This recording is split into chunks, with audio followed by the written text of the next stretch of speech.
Convicted sex offender and former Hollywood mogul Harvey Weinstein contemplated a mixed bag of legal developments Tuesday after a Los Angeles judge refused to dismiss the sex crime case against him, setting the stage for a trial later next year on multiple charges of rape and sexual assault.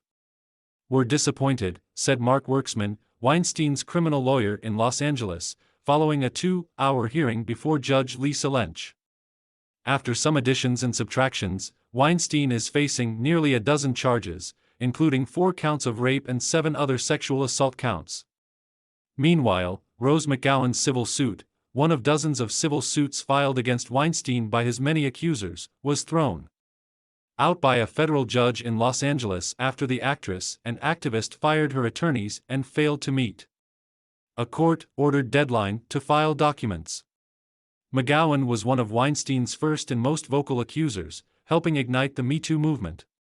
Although Tuesday's hearing regarding Weinstein's California charges was public, much of the case remains under seal.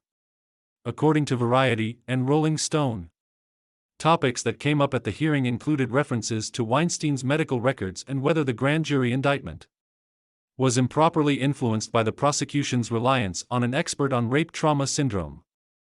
Weinstein, who was extradited from a New York State prison in July, is in a Los Angeles County jail awaiting trial, which may not be held until after next summer. He has pleaded not guilty to all the charges, which involve 5 accusers and date between 2004 and 2013.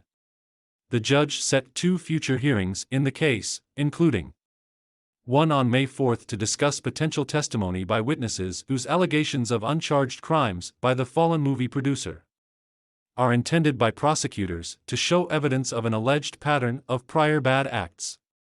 This type of witness testimony was used successfully by prosecutors in New York who convict Weinstein of 2 sex crimes at a trial in Manhattan.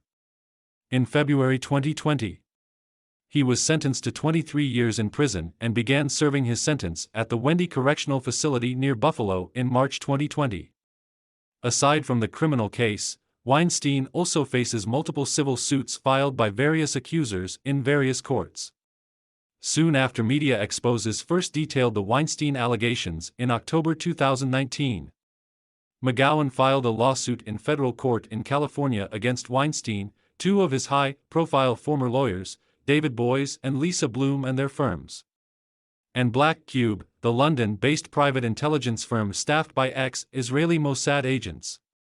The lawsuit alleged 11 complaints, including civil racketeering, wiretapping, fraud, invasion of privacy, computer crimes, intentional infliction of emotional distress, and negligent hiring. This case is about a diabolical and illegal effort by one of America's most powerful men and his representatives to silence sexual assault victims, declared the opening lines of McGowan's complaint. And it is about the courageous women and journalists who persisted to reveal the truth. Julie Porter, one of McGowan's lawyers, said in a press statement at the time that the suit detailed a conspiracy led by Weinstein and enabled by the other defendants to intimidate and silence McGowan and others. But now the federal lawsuit is over. Although McGowan has the option to re-file some claims in state court. According to documents in the case file, McGowan dismissed Porter and the rest of her legal team at the end of November. Now, without a lawyer, McGowan missed a court-ordered deadline last week to file a brief on how she intended to amend her lawsuit on the racketeering claims. The lawsuit had a bumpy road from the start. U.S. District Judge Otis Wright had dismissed most of McGowan's claims in December 2020, but allowed her to proceed with 2 fraud claims and gave her a chance to amend the racketeering allegations. But last month he dismissed the racketeering counts, ruling her allegations did not rise to the level of racketeering activity as defined by federal law. McGowan could not be reached for comment. It is not clear whether she's hired a new lawyer. McGowan was last in headlines in September when she appeared at a press conference in Los Angeles to support Larry Elder, the Republican, and challenging Governor Gavin Newsom in a recall campaign. She and Elder accused Newsom's wife, Jennifer Siebel Newsom, of attempting to bribe her in 2017 to suppress her allegations against Weinstein. The Newsom's team called McGowan's allegations a complete fabrication. Elder subsequently lost and Newsom survived the recall effort.